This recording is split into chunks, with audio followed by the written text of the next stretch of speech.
Hello बच्चों, let's read the question. The question says mesophil is a tissue which is present in leaf. Question में हमसे क्या बोला गया है कि भाई मेसोफिल क्या है? मेसोफिल एक टिश्यू है जो कहाँ पर फाउंड होता है? लीफ के अंदर प्रेजेंट है। अब हमें ये बताना है कि लीफ के अंदर उसकी लोकेशन कहाँ पर है एग्जैक्टली उसके बारे में हमसे क्वेश्चन में पूछा गया। So now let's start the question. सबसे पहले हम क्वेश्चन को सॉल्व करने का की कॉन्सेप्ट देखेंगे। की कॉन्सेप्ट, तो क्वेश्चन को सॉल्व करने का की कॉन्सेप्ट क्या है हमारा कि भाई हमें मेसोफिल टिश्यू के बारे में नॉलेज होनी चाहिए, राइट। मुझे पता होना चाहिए कि किस टाइप का टिश्यू है, कहाँ पर फाउंड होगा ये प्लांट के अंदर, किस कौन से लीफ में किस लोकेशन में एग्जैक्टली इसकी प्रेजेंस होगी। अगर मुझे पता है तो मैं क्वेश्चन को सॉल्व कर लूंगी। मेसोफिल टिश्यू, अगर इसके बारे में हम देखें, इतना तो भाई हमें क्वेश्चन के अंदर भी दे रखा है इन्होंने कि कहाँ होता है, लीफ के अंदर फाउंड होता है किसी भी प्लांट की, ठीक है। लीफ के अंदर इसकी लोकेशन है। अब अगर मैं मेसोफिल टिश्यू की बात करूं तो इनके कैरेक्टरिस्टिक्स से स्टार्ट करते हैं। ये टिश्यू क्या है? इसके अंदर क्लोरोप्लास्ट फाउंड होते हैं। क्या फाउंड होते हैं इसके अंदर? क्लोरोप्लास्ट फाउंड होते हैं। तो भाई आप तो फिर ये पॉइंट बहुत समझदार है हम सब लोग, ये पॉइंट हम लोग खुद क्या कर सकते हैं, कनेक्ट कर सकते हैं। क्लोरोप्लास्ट है तो भाई क्या कर सकता है, ये फोटोसिंथेसिस कर सकता है, बिकॉज भाई फोटोसिंथेसिस का काम जो है वो फंक्शन किसके थ्रू परफॉर्म होता है? क्लोरोप्लास्ट के थ्रू होता है। तो मेसोफिल टिश्यू क्या करता है? फोटोसिंथेसिस करवाता है प्लांट से, वहां पर होती है। दैट मीन्स फूड की जो प्रोडक्शन है, जो सुक्रोज बन रहा है, वो किसके अंदर बन रहा है? किसी भी प्लांट के लिए वो उसके मेसोफिल टिश्यू के अंदर, जो लीफ के अंदर फाउंड होता है, वहां पर बन रहा है। ये पॉइंट हमें समझ आया। मेसोफिल टिश्यू की अगर हम अनदर कैरेक्टरिस्टिक्स की बात करें तो ये जो मेसोफिल टिश्यू ये पैरेन्काइमा सेल से बने होते हैं। किससे? पैरेन्काइमेटस। पैरेन्काइमा यहाँ पे टिश्यू है जिससे मेसोफिल बना हुआ है। ओके, अब पैरेन्काइमा मैंने बोला है तो दैट मीन्स मुझे इसके काफी सारे कैरेक्टरिस्टिक्स और भी पता चल गए। फर्स्ट इसके कैरेक्टरिस्टिक जो मुझे पता चला कि भाई मेसोफिल टिश्यू फिर अपने आप में कैसा होगा? एक लिविंग टिश्यू होगा, ठीक है। डेड नहीं होगा। अगर मैं इसको कॉलनकाइमा से कंपेयर करूं या फिर स्क्लेरेनकाइमा से कंपेयर करूं, ये एक लिविंग टिश्यू है अपने आप के अंदर।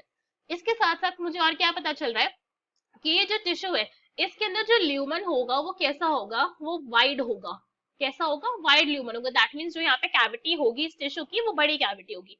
और यहाँ पे जो टिश्यू है उसकी मेम्ब्रेन पर, या फिर हम क्या बोल सकते हैं, मेम्ब्रेन बोलूं मैं, या फिर अगर मैं बोलना चाहूँ कि इस टिश्यू के सेल वॉल पर, सेल वॉल बोलना हमारे लिए ये भी तो उन्हें पॉइंट करेक्ट है कि यहाँ पे क्या होती है, डिपोजिशन जो होगी वो काफी ज्यादा कम होगी, या फिर आप बोल सकते हैं कि डिपोजिशन यहाँ पे है भी नहीं। ये पॉइंट भी बोलना अपने आप में करेक्ट होगा। So is very less, deposition यहाँ पे आपको कम दिखेगी। भाई इसी वजह से तो ये कैसा है, इसी वजह से तो ये लिविंग है। अगर डिपोजिशन ज्यादा होगी तो फिर कोई भी चीज इसके अंदर एंटर कर ही नहीं पाएगी, तो उस केस में तो डेड टिश्यू हो जाएगा पैरेन्काइमा जो है। मगर ये कैसे लिविंग है? तो यहाँ पे क्या होता है, किसकी वजह से लिविंग है? बिकॉज यहाँ पे जो है डिपोजिशन बहुत कम होती है इनके मेम्ब्रेन या फिर सेल वॉल के अंदर। ये पॉइंट हम यहाँ पे समझ आया। अब अगर मैं मेसोफिल टिश्यू के बारे में सब मैंने बता दिया, अब मैं इसकी लोकेशन की अगर बात करूं कि भाई फाउंड कहाँ पर होता है, लीफ तो मैंने बोल दिया, बट लीफ के अंदर भी तो कितनी सारी स्पेसेस है, कितने सारे लोकेशंस है। तो अगर लीफ के अंदर मैं स्पेसिफिकली बोलूं कि इसकी लोकेशन कहाँ होती है, तो ये फाउंड होता है आपका अपर एंड लोअर एपिडर्मिस के बीच में। अपर एंड लोअर एपिडर्मिस के बीच में आपको इसकी प्रेजेंस दिखेगी, ठीक है। Upper epidermis and lower epidermis का क्या मतलब हो गया कि अबैक्सियल एंड एडैक्सियल एपिडर्मिस के बीच में आपको ये फाउंड होगा। तो इसके लिए हम क्या करते हैं, एक डायग्राम देखेंगे हम लीफ का, जिससे हम क्या करें, अच्छे से क्वेश्चन को समझ सके कि एग्जैक्टली लोकेशन है कहाँ पे इसकी प्रेजेंट। ये हमारा हम डायग्राम देख सकते हैं लीफ का। अब यहाँ पे लीफ में हमें क्या दिख रहा है, ये तो भाई क्यूटिकल प्रेजेंट है लीफ की, जो क्या करते हैं, एक वैक्सी कोटिंग है जो लीफ के अंदर ट्रांसपिरेशन के रेट को कम करने में हेल्प करवा रही है। यहाँ पे बुलिफॉर्म सेल्स प्रेजेंट है। बुलिफॉर्म कैसे? ऐसे सेल्स होते हैं जिनके अंदर एयर कैविटी कंपैरेटिवली ज्यादा है, जो प्लांट को क्या बनाती है, थोड़ा लाइट वेटेड बनाती है एयर कैविटी के लिए। अपर एपिडर्मिस है यहाँ पे प्लांट के, हम देख सकते हैं अपर एपिडर्मिस। फिर यहाँ पे क्या है, लोअर एपिडर्मिस है। लोअर एपिडर्मिस के नीचे स्टोमेटास प्रेजेंट है। और यहाँ पे जो आपको सारा ये ग्रीन कलर का टिश्यू दिख रहा है ना, दिस होल, इस सारा का सारा क्या अपने आप में मेसोफिल टिश्यू है। हमें यहाँ पे लेबल भी करा हुआ है, this is mesophyll tissue.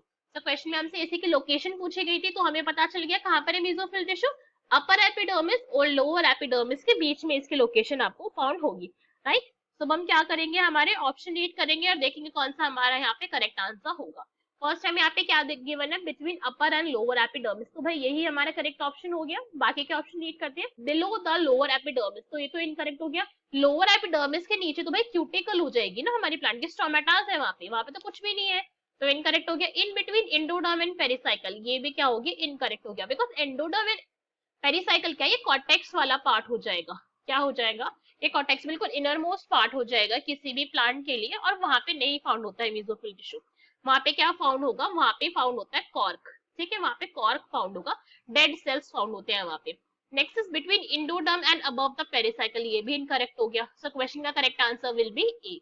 Hope you understood it well. Best of luck. Thank you.